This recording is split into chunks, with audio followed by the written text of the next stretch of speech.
So I would like to start by thanking the government of Uganda for hosting us here and giving IBM the opportunity to lead this panel. We are so excited to be working with the ministers and guests and honors from many countries in Africa. And we are here really to discuss a very key, important area, which is solving the problem of skills gap and between the graduates, the education, and the employability of the graduates. So in this session, we will be focusing on what are we going to discuss here is how each government is taking steps or actions towards skills gap, towards employability, and what the impact of that on the economic and social impact. The third item we're going to discuss is about the collaborations among universities and among countries, as well as among government entities and the private sectors and worldwide organizations. So let me start by thanking all members of the panel here, and thank you for being with us. And the first one will go to our Honorable Minister from Senegal.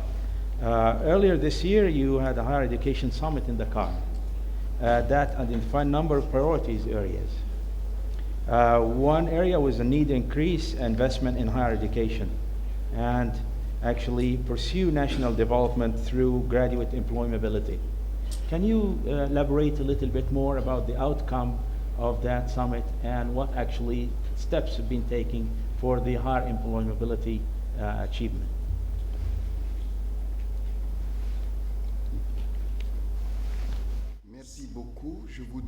Thank you very much. I would like to thank the government of Uganda with the Honorable Minister of Education, and also to thank the organizers for this event, and also my colleagues, the ministers who are here. This meeting at Dakar in March last March, on strengthening higher education, there were several themes which were developed, which were also taken over during the African Union Summit of June in Johannesburg. And there are two aspects which are important here: development of science technology, and also the strong linkage that higher education should have with the private sector.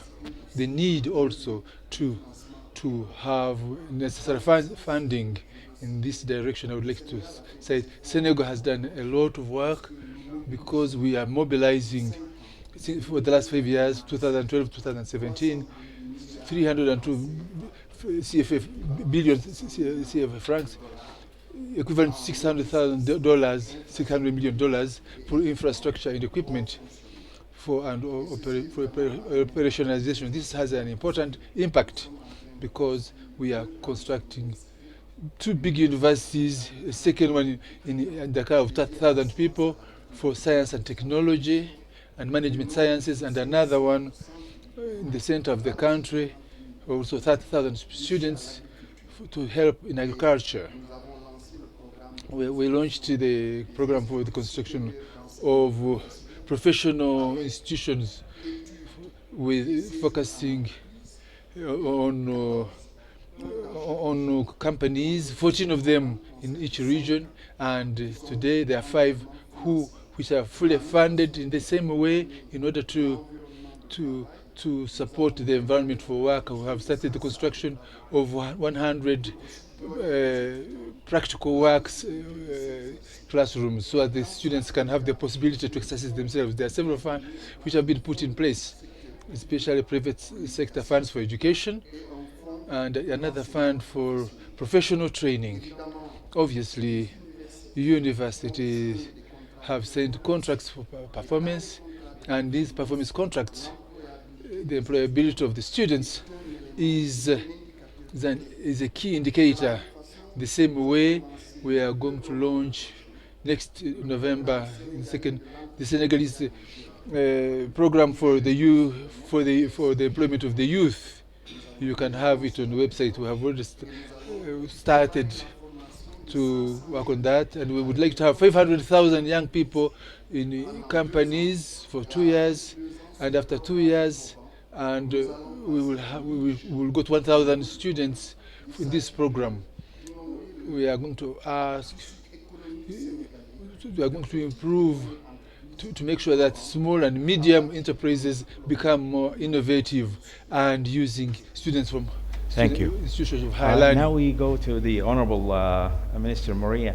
Can you speak about the relationship between your higher education in Angola and the industry, please?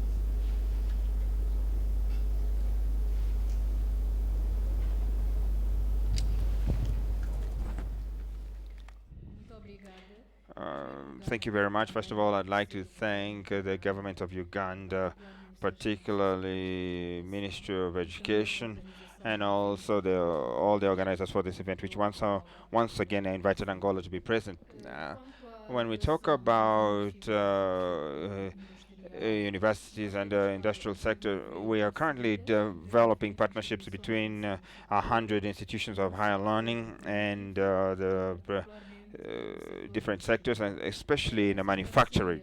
We have a partnership which it starts before students the studies, and we try to create an opportunity for them to be able to work as interns while they're still doing their courses. And so we are increasing these partnerships. Before, the students were very shy; they didn't want to participate because the institutions did not really believe in them, didn't have much confidence in them.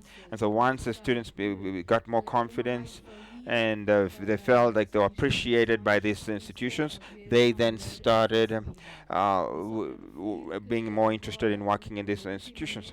And so recently, or rather of late, the same companies are now collaborating with the Higher Education Ministry and looking for interns, so that they can be able to offer them the necessary skills so that they can be able to familiarize themselves. And so that is how this, once they work in these companies, they then get to learn faster, and then be able to keep sufficient skills so that they be able to develop themselves in the job market. And we create incentives for the Ministry of Higher Education is creating incentives for universities and all other institutions of higher learning, so that we can have partnerships, and also working with the productive sector and the manufacturing sectors and the petrol industry, mining industry, civil construction, and also in the area of technology. Thank you very much. Now if we move forward to Honorable Dr. Rebecca. Your ministry newly created, and can you explain to us what was the motion behind it, what initiatives are going to take forward, and what's your strategy for the country? Okay, thanks very much. Good morning, everyone. I think I want to join the worthy chorus of thanking our host, the Minister, for having been with us since yesterday throughout and sitting with us. We appreciate your hospitality, and especially the place where you put us. It's a paradise. I think we should all come as family members.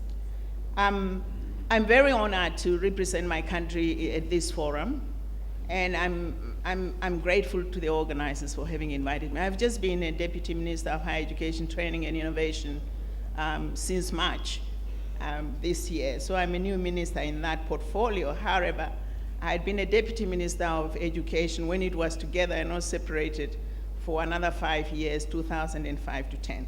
So I wish to speak from a broader perspective when I'm answering the questions. The question is why we set up a Ministry of Higher Education, Training and Innovation.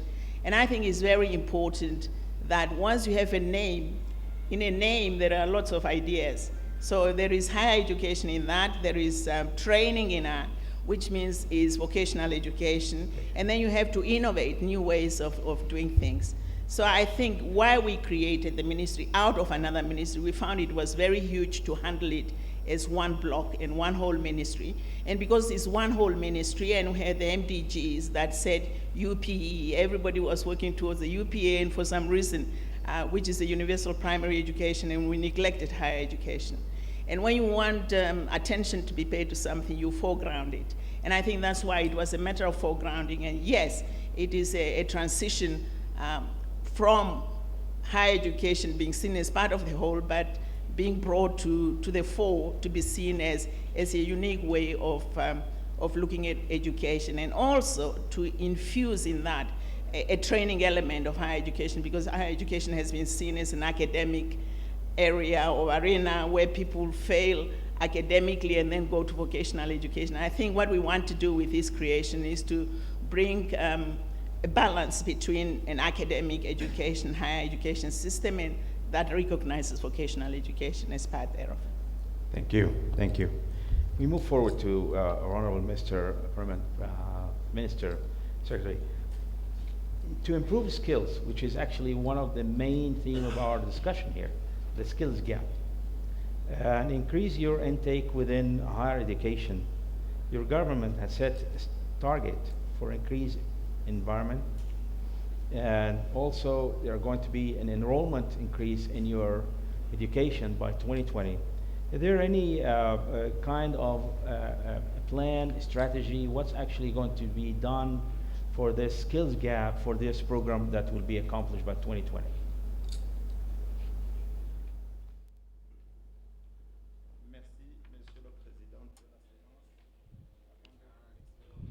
Thank you very much, and allow me to also express my gratitude to the government of Uganda and the organizers for this meeting. I also want to present my apologies from my minister, who has not been able to attend this meeting. Regarding strategies to have technology innovations in Burundi,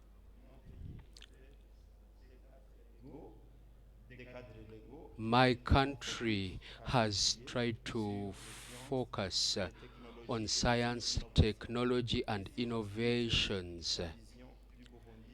Burundi's Vision 2020 vision, the strategic framework as far as the fight against poverty is concerned, and the policy of our ministry, which focuses on science, innovations, and technology. For the moment, the government of my country has put in place a national structure which is in charge of innovation, science, and technology. The National Department of Science, Technology, and Scientific Research was born in 2011 with the objective of designing policies and implementing them in order to innovate science and technology. Among the actions that have been taken by this national department is the establishment of national policies for research, scientific, and technological innovations. We have also established an action plan which has a minimum package of activities geared towards scientific and technological innovations. At the moment, we have also created a National Commission for Science, Technology, and Innovation. Now, my country is trying to construct 3 institutes of higher learning targeting the potential of improving technology. I thank you. Thank you. Thank you. Actually, we're really here on the spot of the innovation and technology.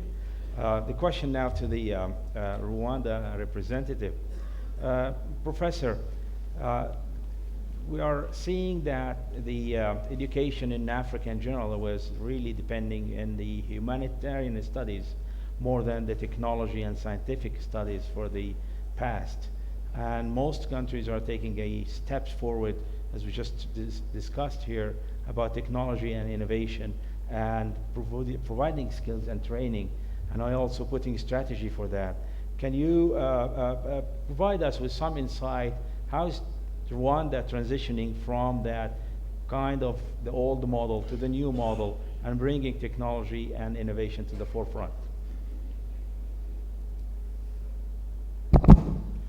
Thank you very much, Chair.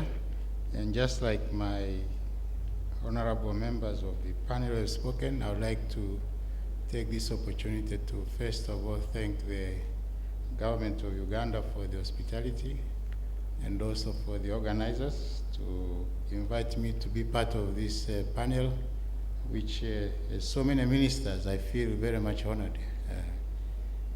In terms of your question, it is true that there's been overdependence or oversubscription to humanities disciplines in the higher education.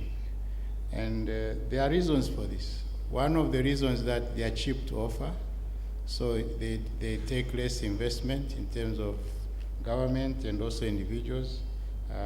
Secondly, because of that, they seem to be preferred by many private institutions. If you look at the number of private universities or higher learning institutions in Africa, the majority of them offer degrees that are humanities-based. But there's also a third reason, which is part of the colonial legacy, which was to mystify science and technology and keep it away from black people to prolong the dependence. I know for a fact in South Africa, black children were not encouraged to take maths and science, and I think it's common in many of the colonies. But I was encouraged. You saw the video just before the tea break.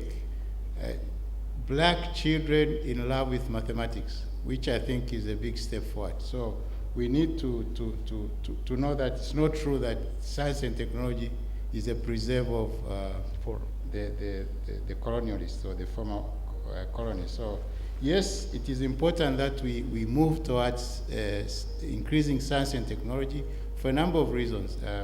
The first reason you have said is to develop the necessary skills and capacity to be able to manage the projects that are happening in our countries. And because of that, for example, in Rwanda, we have a strategy to have 60% of our enrolled students in the University of Rwanda, to be 60% to be in science, and then 25% in business and economics, and 15% in humanities. And you notice that we need business and economics for the purpose of supporting innovation and entrepreneurship, which arises out of science and technology. We also need humanities to be able to understand the interaction of science and technology and the developments with the human beings. If you are building a road, if you are building a dam, if you are building an airport, there are sociological consequences which you need to understand that. So there is a need to have the districts across, but we need to emphasize the application of science and technology. But for me, there is another important reason why we should promote science and technology. It's not just to manage projects and so on. As you know, science and technology drives innovation. And innovation, if you look at it in terms of research and development, is very important in terms of promoting economic development and expansion of the economies. And if you look at statistics, countries that invest more in innovation are the ones that also enjoy better economic development. If you may allow a few examples, for example, South Korea invests about 4.36% of its GDP in innovation. And you know where South Korea is. Israel, 4.2%. Japan, 3.67%. Sweden, 3.3%. US, 2.7%. And China, 2.08%. If you come to Africa, Tunisia, 0.86%. South Africa, 0.7%. Botswana, 0.42%. Uganda, 0.39%. Egypt and Sudan, 0.23%. And Ethiopia, 0.17%. And you can see also the level of economic development in those countries. So to sum up in my response, it is important to shift towards science and technology. We shouldn't ignore business, economics, and humanities. We should also consider them. But I think if Africa is to benefit and take part and become at the forefront of the global knowledge economy, science and technology is very important. Thank you. Thank you. That actually is a good statistic that you provide us, which leads me to the next question to the Honorable Minister from Senegal. After South Africa, you have the largest number of private higher institutions. You produce a large number of very good, well-educated, excellent ICT skills. And also, which is a very high number, I'm very surprised with it, you have invested, investment on ICT is about 10% of GDP.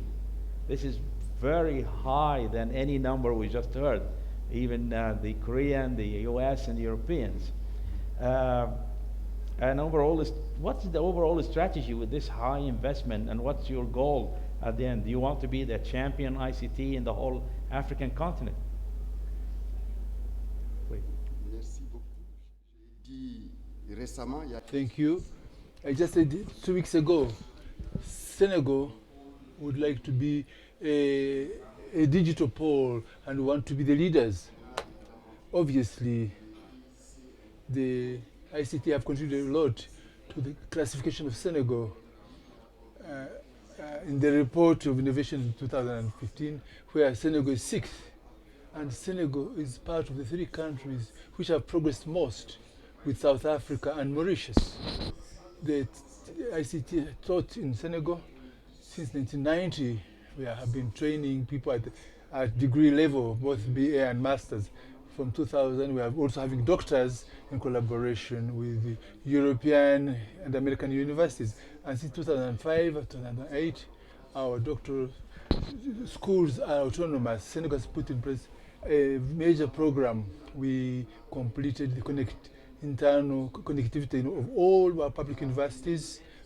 And for these universities, there are 300 megawatts. But there's also a program for one student, one computer, where all have been and have subsidized rather these portable computers or laptops. And from 2013, there is a Senegalese virtual university, and we are now building 14 open digital spaces. That is a space with more than 200 working posts with all the connectivity necessary, and we like to have it in all the departments of Senegal. That is 50 of them.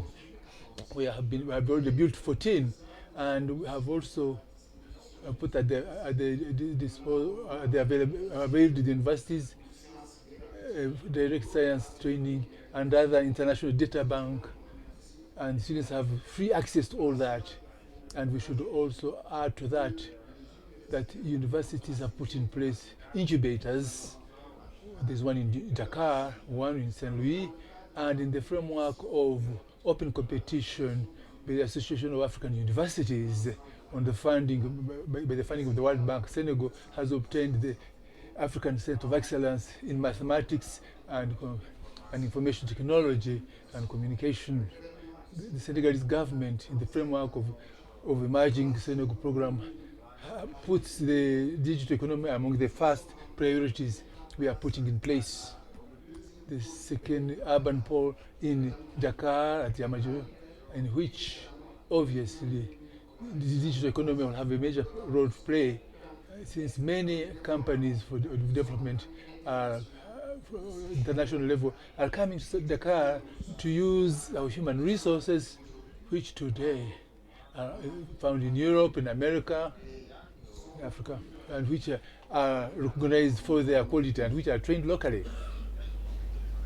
Thank you. Thank you. This is very impressive data and statistics here. Thank you. Now to the Honorable Minister Maria. For the skills development in Angola, the universities are actually be recognized and contribute to the sustainable development and needs for the interaction between the ministry and the universities. Are there any special program between the ministries and universities to improve the skills and close the technology skills gap in our outcome of students today?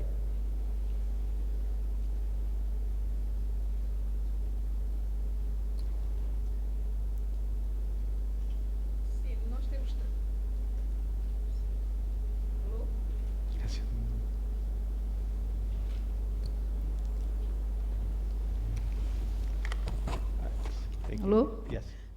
Temos trabalhado. We have worked in a very close, we have had very close relationship with the institutions of higher learning, well, private and public. Angola has 18 provinces, and we do have higher education in all the 18 provinces. And so that we can be able to guarantee quality education, we have worked in close relationship with these institutions to help them raise graduation rates, and also offering support after post-graduation support. And we work to improve the process of our accreditation in this for this institution, so that these institutions can improve their learning conditions. We help with materials, and also we're working to improve our laboratories and libraries. I know one of the concerns that we've had, the government of Angola has had to do with the improving capacity, and especially on a level, talking about our academic side through studies, and also improving learning techniques. And so we are also improving the teaching methods that are being used, and also carrying out processes of evaluation. And so the Ministry of Higher Learning is making a big contribution, so that the institutions of higher learning in Angola can be up to date with the information, and so they can respond to the challenges that they have to face. Just like my colleague just said, we have a lot of economic development, but in order for it to be sustainable, we also have to have proper frameworks. And with the work that we are doing right now with the institutions, we are hoping to be able to reach our big objective, which is to have a national framework that offers quality education. Dr. Rebecca, actually, in terms of financing in the commonly agreed and the entire higher education sector in Africa need more funding. You have a new ministry, and you have ambitious projects, and you have a strategy you just described for us.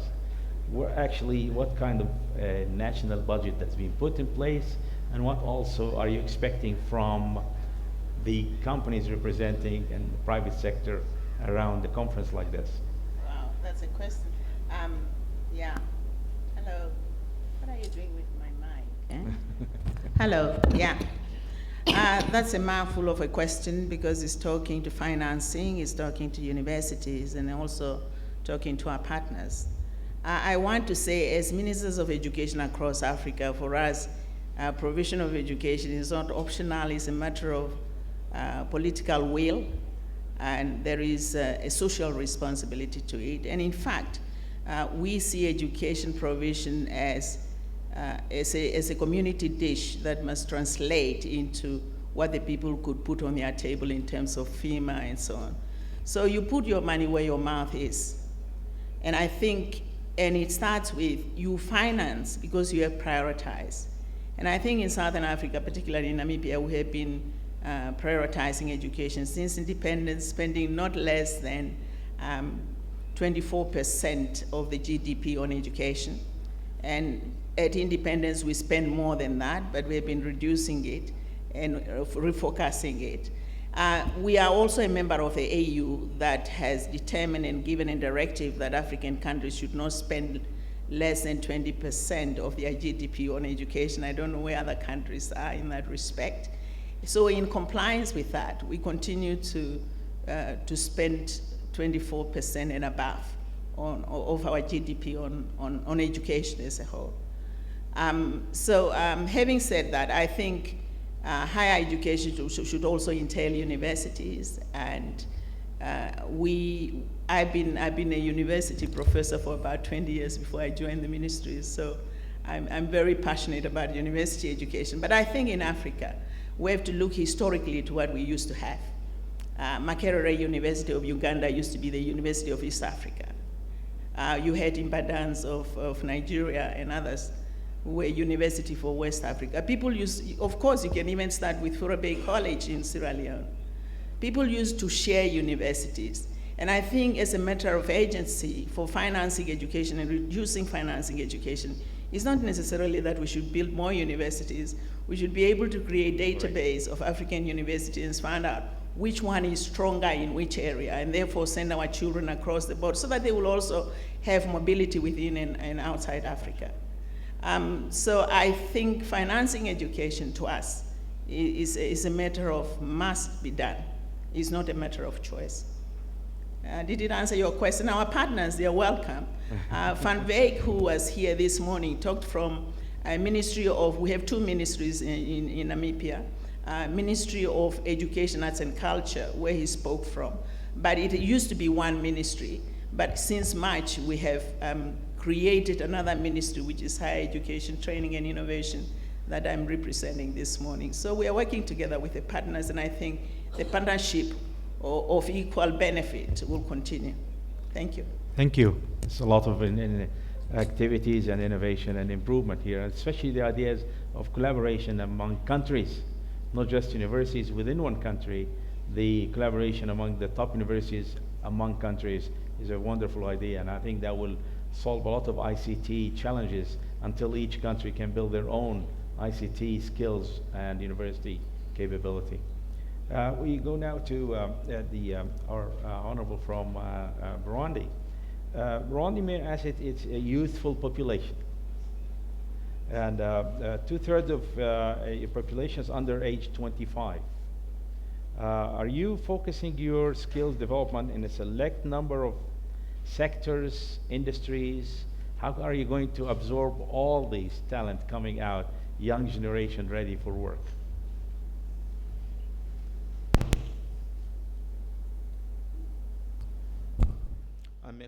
Thank you for that question, Mr. Moderator. Obviously, as you are saying it, this is a reality which is there in Burundi. More or less 50% of the population have less than 25 years. And for the future of this country, this is a major challenge. As for skills development, to be able to absorb this problem linked to this youth, which for the moment continue growing. The government of Burundi has thought on education reform from the bottom up to the top. Since some time now, since 2011, we've tried to expand the elementary education from 6 to 9 years, and for the moment we are in a system where elementary education goes up to 9 years. And for higher education, we have reviewed the classical system and put in place an LMAD system at each level. We have thought that skills development should be a strategy which is unavoidable for our country, to be able to train children who are going to come out with a profile and who will be needed by the companies, by the private world. So we have signed a partnership, public-private partnership, where we have called upon private partners to be able to work with us in the education system so that they can participate fully in the formulation of the curricula, basing on the needs of their companies, even if that meant bring out children whose qualifications correspond to the needs of the companies. Now, at the level of my ministry, we have created a directorate for skills development. We have national specialists who are supported by French and Belgian specialists, and together they are trying to develop skills which should be able to enable those who come out of secondary schools and from universities to have some intellectual as well, intellectual competencies, and being able to meet the challenges of the future. In the future, I think we are going, as far as higher education is concerned, we are going to put a digital campus in Bujumbura, and then we are going to think of maybe the University of Burundi could put somewhere else, so that we can continue to absorb many students. We are also planning to build another institute of continental level, at continental level, so where can we also give the necessary skills for the needs of today and the needs of the companies. Thank you. Thank you very much. Thank you. To the professor from Rwanda, you started a new program for PhD, and PhD programs really requires a lot of skills and a lot of university capabilities. Can you tell us how this will work, and what's yours? What kind of PhD programs are they on ICT? Are they across the board? More explanation of that PhD program, because it's really exciting to see a country starting a PhD program.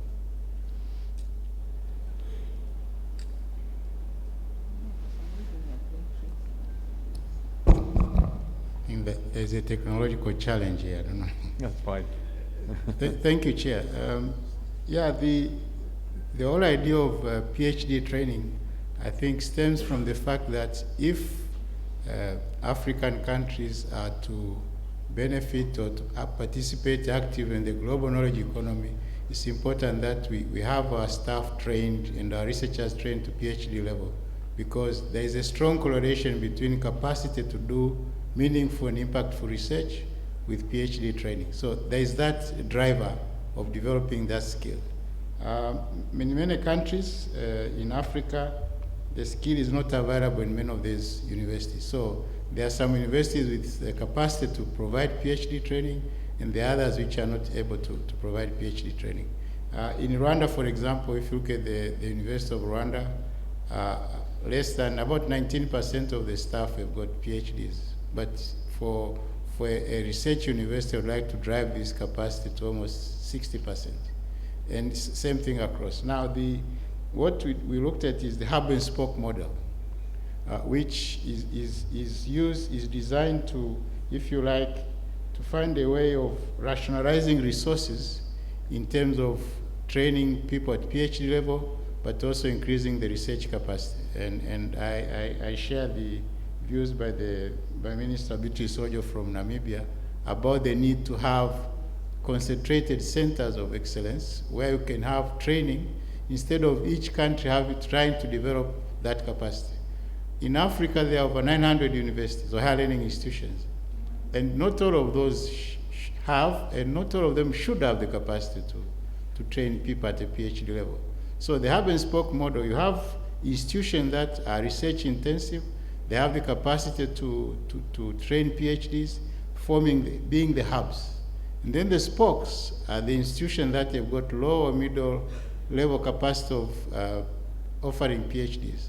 So staff from institutions that don't have the capacity can register for PhDs at these institutions, be supervised by people who are there, but at the same time, the model encourages development of supervision capacity, because if a person registers at an institution where there is capacity, you can find where they are coming from. Maybe there's somebody with a PhD, so that person can be a co-supervisor.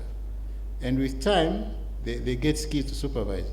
But also, the PhD is by what we call sandwich. So you register in the institution that is highly developed, but you also get time to go back to your university from time to time and benefit from the co-supervision on the other side.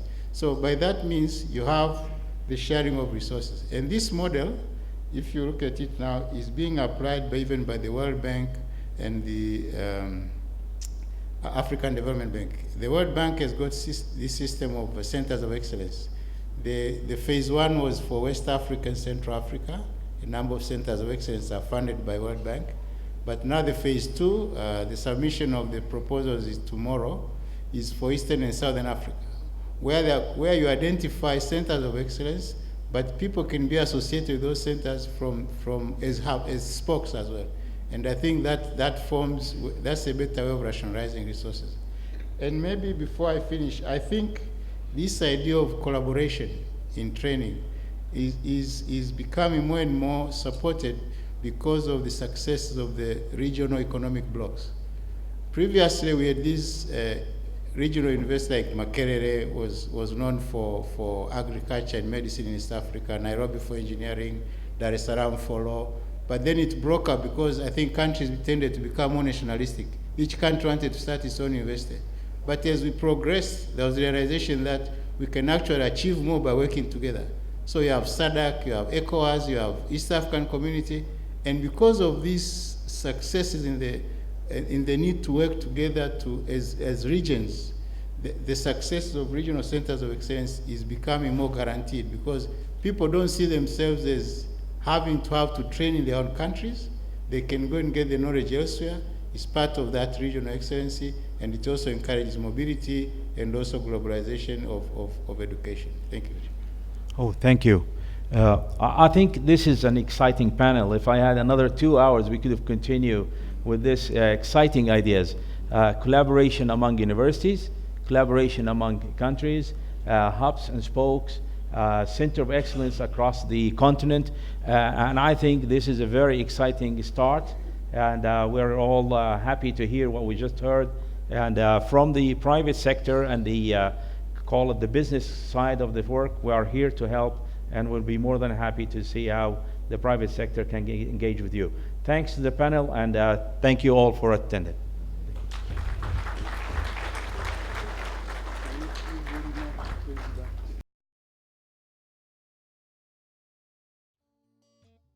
Homegrown technology solutions, I think they're the best types of solutions. Nobody really understands Africa's problems as well as African people. These homegrown solutions are not just born out of a need, but they're born out of a desire to kind of elevate people from their current position to a much greater level. And I think they're always the most effective ways of solving a problem. If we develop for ourselves, we understand our challenges, we understand our needs, so we can create applications that will be relevant for us. You have to support them, you have to give them lab, you have to give them equipment so they can develop what they have actually invented. We need more people trying new things, and you only get that when you have people experimenting with research and development into new products, new services, and then taking those to scale too, to making that into an actual business that scales into a real company. We are rapidly building our talent pipeline by hiring aggressively and developing graduate programs for African students. And we're not just fostering talent within IBM, but helping to build an IT ecosystem on the continent. We are investing in our partners through initiatives like the Software Skills Enablement Program, which provides a one-year certification in IBM products for African universities.